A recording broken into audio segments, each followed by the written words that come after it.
sebagai remote forensic analysis, bagaimana menggabungkan digital forensik ya yang dikerjakan oleh dua sahabat saya itu dengan ilmu neurokognisi. Ya, jadi ilmu neurokognisi ini menjadi sebuah pendukung. Bagaimana mereka itu melakukan sebuah identifikasi secara mencacah begitu ya, mencacah sebuah dokumen gitu secara digital. Kemudian saya memberikan dukungan terhadap bagaimana kita mengkaitkan, membuat kelindan begitu ya dalam bahasa cocokologi maksudnya. Nah, lebih simpel, kita tahu soalnya lebih cocokologi. Nah, jadi mohon untuk kewarasan kita tetap dijagalah. Ilmiahnya itu antara perilaku-perilaku yang ditunjukkan dari video, dari foto, dari body language, dari face language, maupun dari narasi-narasi yang sering sekali disampaikan oleh Joko Widodo. Apakah dia tuh relate? Apakah koheren? Apakah konsisten dengan sarjana yang diakuinya? Disimpulkan memang tidak konsisten. Ya, misalnya contoh we walk talk, the talk gitu ya. Karena Berarti yang undang-undang kemarin itu, waduh, udah asli itu jasanya. Tapi belum. Tapi belum. Universitas Gadjah Mada itu punya sebuah requirement yang saya rasa ketika saya masuk di kandidat doktor di UI itu juga sama. Kami itu punya requirement yang sangat tinggi dalam hal bahasa Inggris. Nah itu juga saya lakukan analisis. UI loh. Ini nggak malu kira-kira UI. Undang-undang. Di sini ya menggunakan remote forensic analysis ini, jadi nggak cocok dan ini nilai-nilainya kita kuantifikasi. Ya. Nah kemudian otak ini adalah mesin yang luar biasa. Otak ini mesin yang luar biasa, dia bisa mengcapture segala macam kejujuran maupun kebohongan yang kemudian nanti akan keluar dari mukanya, keluar dari narasi verbalnya dan itu Muka Om Tom itu harus juga itu Ibu Pipa ini teliti itu muka Om Tom itu sangat ya tulis komentar ya makanya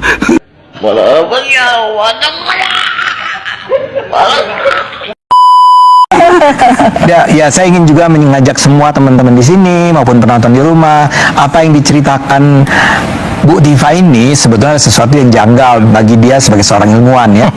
Kan pertanyaan terbesarnya adalah bagaimana ya beliau ini bisa menjelaskan apakah sebuah ijazahnya Pak Jokowi itu palsu atau tidak. Nah, bahwa Bu Tifa bisa menjelaskan, oh kalau orang mimiknya semacam itu, tingkah lakunya semacam itu, dia adalah seorang penipu misalnya. Itulah namanya metode suzon. Ya nggak apa-apa juga ya, bahwa kalau dia bahasa Inggrisnya buruk, dia seharusnya tidak lulus dari S1 Fakultas Kehutanan. ya udah jelas simpulannya seperti itu. Misalnya seperti itu ya. Itu pokoknya ngomongin diri sendiri perasaan. Itu memang ada orang-orang yang merasa bahwa dia bisa mempelajari, oh ini nih anak pinter, ketika dia sedang frustrasi, dia barangkali belajar dengan cara yang tidak ideal sehingga hasil ujiannya tidak baik, misal gitu ya. Itu kan neuroscience tuh di situ, berusaha melihat hubungan antara syaraf otak dengan perilaku. Yang dijelasin sama Yang jadi ahli neurologi siapa ya? Ahli neuroscience siapa ya? Itu benar semua. Dan saya hormati itu semua. Saya pertanyaannya cuma sederhana. Bagaimana kemampuan Anda untuk menilai, oh ekspresi orang ini bohong atau tidak? Apakah orang ini bisa dipercaya atau tidak? sehingga menyimpulkan ijazahnya Terus Anda bisa menyimpulkan bahwa ini ijazah palsu. Pas bikin polling. Ayo mana yang Anda percaya? Apakah Roy Suryo Tiva atau Kasana? Bikin polling. Ya kan? Lalu kemudian bikin polling juga.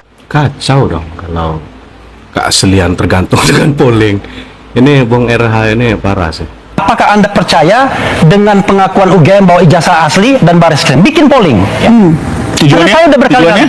Tujuannya untuk mengukur apakah ini merupakan concern publik atau tidak. Anda kan selalu mengatakan cepat-cepat. Orang tuh bukan ini yang ditunggu.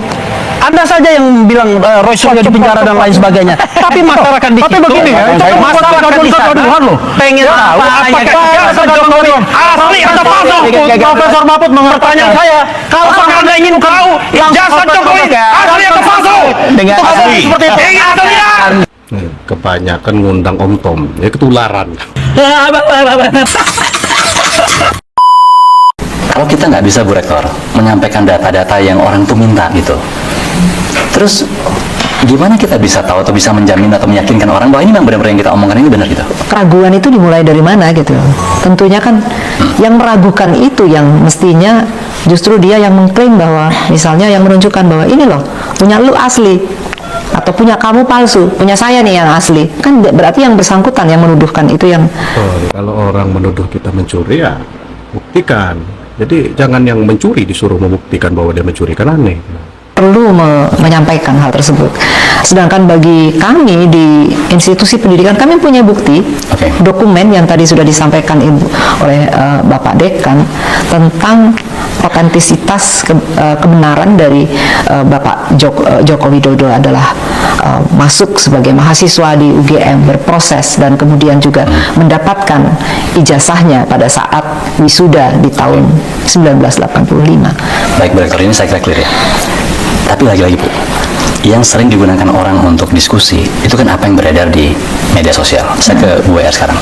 File atau gambar yang beredar di media sosial itu asli apa enggak, Bu? Oh, itu bukan wewenang kami. Kami tidak melakukan verifikasi terhadap apa yang beredar di media sosial. Yang kami percayai adalah apa yang kami punya. UGM selama ini basisnya adalah apa yang kami punya. Sehingga bisa dikatakan jawaban kami akan tetap sama. Akan ditanya lagi ya jawaban kami sama karena dasar dari kami datanya sama. Jadi pertanyaannya tadi ya, kalau ijazah yang beredar sekarang ini atau palsu, itu bukan, kami tidak punya wewenang dan kami tidak punya dasar untuk menilai itu. Yang bisa kami jadikan dasar adalah hanya yang ada pada kami, yaitu salinan ijazah yang sejak pertama kali diberikan atau ada di Universitas Gadjah Mada. Saya tuh kalau pulang kampung setelah dari Jogja, pertanyaan pertama yang diberikan ke saya satu, Mas. Ijazah Jokowi gimana? Oh, Ini ketua BEM, ini ketua BEM UGM. berlaku pula di sini ya sepertinya. Karena pertanyaan pertamanya tadi tentang ijazah Jokowi gimana gitu. Nah, mungkin kalau saya sendiri, saya udah punya stand ya terkait pertanyaan itu. Saya bilang, dan saya berani bilang bahwa isu ijazah Jokowi itu kontraproduktif, Mas, bagi mahasiswa. Kontraproduktif, karena nggak ada manfaatnya sama sekali gitu. Betul, cerdas. Ini baru mahasiswa cerdas nih. Mau dibahas di dalam kampus sudah legal pun bodo amat gitu. Karena nggak ada pengaruhnya sama kita, dan juga itu kan presiden yang sudah Selesai. pernah, Oke. kan nggak ada. Dan kebijakannya pun kan tidak bisa dibatalkan, kata Pak Mahfud itu kan. Itu urusan hukum pidana dan tata negara itu kan beda gitu. Saya pun kemudian mengamini ya ucapan Prof Mahfud itu. Ini kontraproduktif gitu kan. Banyak isu-isu yang lebih produktif, progresif dan potensial dan sangat berimpact ke masyarakat. Indonesia lagi banyak masalah gitu kan. Tuh, dengar. Bu Tipa, nih. Ketua BEM UGM sendiri loh yang bilang. Jadi ya sudahlah, tidak ada yang percaya dengan kalian. Kenapa fokusnya ke isu Jokowi ya, doang gitu kan?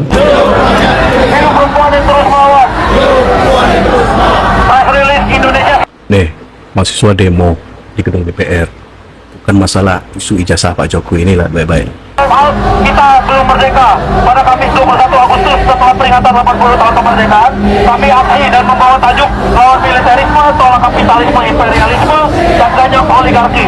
Kemudian hal-hal ini didasari kepada 3 poin. Yang pertama soal militerisme, kapitalisme, dan juga oligarki. Kemudian kami membagi 2 isu kami, dari isu sipil dan politik serta ekonomi sosial budaya. Dalam isu sipil dan politik, kami menuntut negara untuk menolak undang-undang bermasalah, tolak RUU KUHP bermasalah, tolak pasal bermasalah dalam RUU penyiaran, kemudian tolak militerisasi di ranah sipil, lalu hentikan intimidasi, kriminalisasi, dan teror terhadap gerakan rakyat. Yang terakhir adalah tolak pembangunan batalion baru di Aceh. Kemudian terkait isu ekonomi sosial budaya, kami mencanangkan tuntutan pertama, penolakan penulisan ulang sejarah, kemudian tolak gelar pahlawan untuk Soeharto, wujudkan pendidikan gratis, ilmiah, dan demokratis, kemudian tolak fleksibilitas tenaga kerja dan buruh upah murah, kemudian tolak tarif resiprokal Demo sih boleh sih, menyampaikan aspirasi boleh, tapi jangan sampai anarkis juga lah. ASK Indonesia, lalu tolak proyek strategis nasional yang merampas ruang hidup, serta tolak revisi Undang-Undang Pokok Agraria dan wujudkan reforma agraria sejati.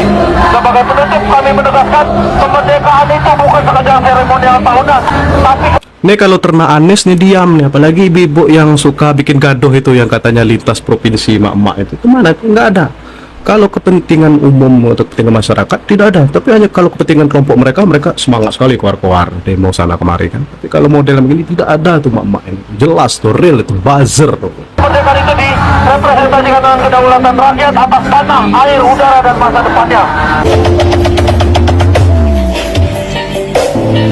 Di Dikritik karena joget, bukannya malu introspeksi. Pejabat publik ini malah nunjukin watak aslinya, pelawak. Saya tidak marah, saya tidak sakit hati Anda bertingkah seperti itu, karena Anda memang komedian, bukan pemimpin. Jadi jangan terpancing ya netizen, ini pekerjaan mereka. Cukup tandain orangnya, coret partainya, karena mereka gagal menghasilkan negarawan. Dulu, pemimpin kita mengguncang dunia dengan pikiran.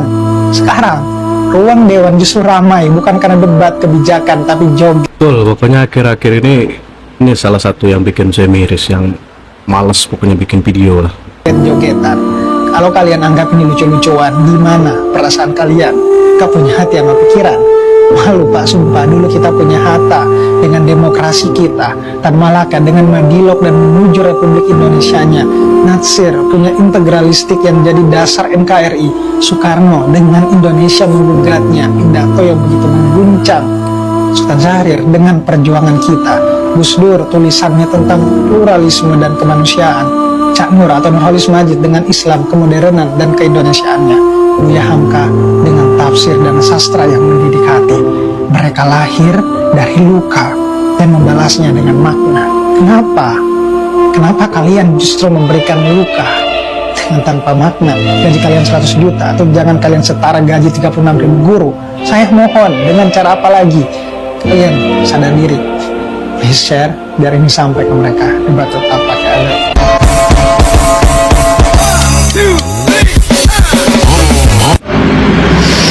Ketek DPR siji iki wonge randi utek ya randi etika. Sebagai anggota DPR tapi sing ora berasal dari orang pendidikan, sing asale saka pelawak, isane mung cengengesan, guyu ngalor ngidul, ya dadine njur kelakuane kaya ngene iki. Aja meneh kok mikirke rakyate sing sengsara. Lah wong bojone utawa anake sok mbenek mati iki lho, karo dekne ya didiogeti. Itu depan itu yang keren itu kalau menurut saya Pak Yandri lah. Pak Yandri itu aduh keren lah pokoknya, kader PAN terkeren sekaligus menteri terbaik lah kalau menurut saya kan. Dijogeti, dilawaki marahan. Lah wong pikirane uteke ra jelas wong kaya ngene iki. Wong biasane syuting ya toh ning TV ngelawak, ngelucu, guyang-guyu. Barang saiki dadi anggota DPR kok kon peka karo rakyat ya ora iso. Iya toh, ora iso. Apa njur kaya ngono ki mikir, oh iya aku anggota DPR, aku dipilih rakyat. Ya toh, aku kudu ngayomi rakyat, kudu mbela rakyat, menyampaikan aspirasine rakyat. Ora mikir tekan semono. Ya betul, kalau dipilih rakyat itu ya harusnya ya sadar posisi. Nah, soalnya dene mbiyen asal usule ora saka wong pendidikan, ora saka wong sing berasal dari rakyat, berasale dari pelawak. Dadine yo enek rakyate sengsara, enek rakyate ora iso mangan, ngono ki ya malah dijogeti, dilawaki, diluconi. Lah wong randi utek kok aja meneh mikirke rakyat sing kekurangan, rakyat sing kesusahan, rakyat sing kelaparan. Lah wong dekne iki lho sok mbenek bojone mati iki karo dekne lho dijogeti, diluconi, digawe pelawakan. Wis ketok saka rai-raine saka dapur-dapurane kuwi. Sing tak herani iki mbiyen sing milih sapa? Aku heran kadang. Sing milih dekne iso dadi anggota DPR iki sapa? Ngono kok pekok men ngono lho. Wong atase wong kaya kocluk kaya ngono kok dadekke anggota DPR. Wah, wis ya saya edan. Wong rai-rai model kaya rai ancuk jaran ngono ki apa njur dekne iki iso peka atine, pikirane. Oh, aku wis dadi anggota DPR, kudu mbela rakyat, kudu iso menyampaikan aspirasine rakyat, bisa mendengarkan keluh kesahe rakyat. Ngono ki apa mikir tekan semono, ora mikir. Sing enek ya mung kaya ngono kuwi. Joget karo nampa bayaran gede. Nek ngomong ya ngono. Wah, emangnya 3 juta iki gede apa kecil?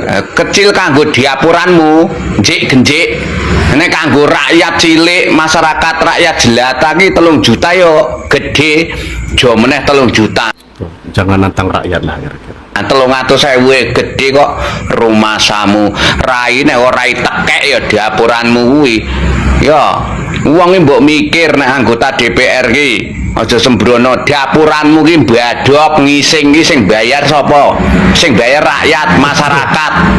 Rakyat masyarakat pajak bendina diunggahke iki ge bayar sapa? Bayar diapuranmu. Jik-genjik modelmu joget-joget wong kaya wong ra duwe dosa rupamu ya mending nek rupane apik rupa kaya tikus sek kakean polah modelmu tonyosan raimu. Sini manusia-manusia pintar yang menyalahkan Pak Jokowi karena Noel ditangkap. Oh, ya. Otak kalian Ya ini banyak nih, parah sih pokoknya semuanya dicocokologikan dengan Pak Jokowi, apa-apa dihubungkan dengan Pak Jokowi, miris pokoknya, sedih sih. dengkul semuanya, ya. Noel itu memang pernah menjadi Jokowi mania, tapi perlu diingat juga pernah menjadi Ganjar mania, berubah lagi menjadi Prabowo mania, sampai beliau menjadi wamen. Salah nggak? Nggak salah kawan-kawan. Karena menjadi relawan itu hak, bebas, hak semua orang. Yang salah apa? Yang salah dia melakukan sesuatu hal yang nggak baik. Kabarnya. Dan ini bukti bahwa pemerintahan Presiden Prabowo Subianto tidak pandang bulu. Pokoknya bukti, salah satu bukti. Meras begitu kan, korupsi, menyalahgunakan wewenang. Karena ingat itu Bang Noel itu kader Gerindra loh. Tuh ternak-ternak SKT. Inilah bukti bahwa beliau tidak pandang bulu, kader beliau pun beliau kasih pelajaran. Itu yang salah. Ya. Coba dipikir kawan-kawan. Jangan karena kebencian kalian terlalu berlebihan kepada Pak Jokowi sehingga semua kasus yang ada di dunia ini, ya, semua kasus yang ada di bumi ini kalian kaitkan dengan Pak Jokowi. Gila kalian. Ini orang-orang ini udah nggak sehat, guys. Bukan kritik, tapi dendam. Jangan dendam. Guys, buka mata kalian lebar-lebar guys ya. Banyak yang nggak sadar justru pemerintah saat ini sedang memperlihatkan siapakah yang menjadi duri dalam daging selama ini di negeri kita tercinta. Ketika pemerintah mengeluarkan sebuah kebijakan atau undang-undang, itu yang menyetujuinya adalah DPR. Ketika mereka tidak menyetujui undang-undang atau kebijakan tersebut, maka kebijakan itu tidak akan berlaku. Lantas kenapa sampai saat ini kebijakan yang membebani rakyat seperti kenaikan pajak, penyitaan tanah 2 tahun nganggur, pembukuan rekening, royalti musik yang nggak jelas, itu disetujui sama mereka. Dan bahkan kebijakan yang menguntungkan mereka yaitu kenaikan gaji sampai 100 juta 1 bulan. Itu mereka langsung dengan happy menyetujuinya dan bergoyang ria. Oke?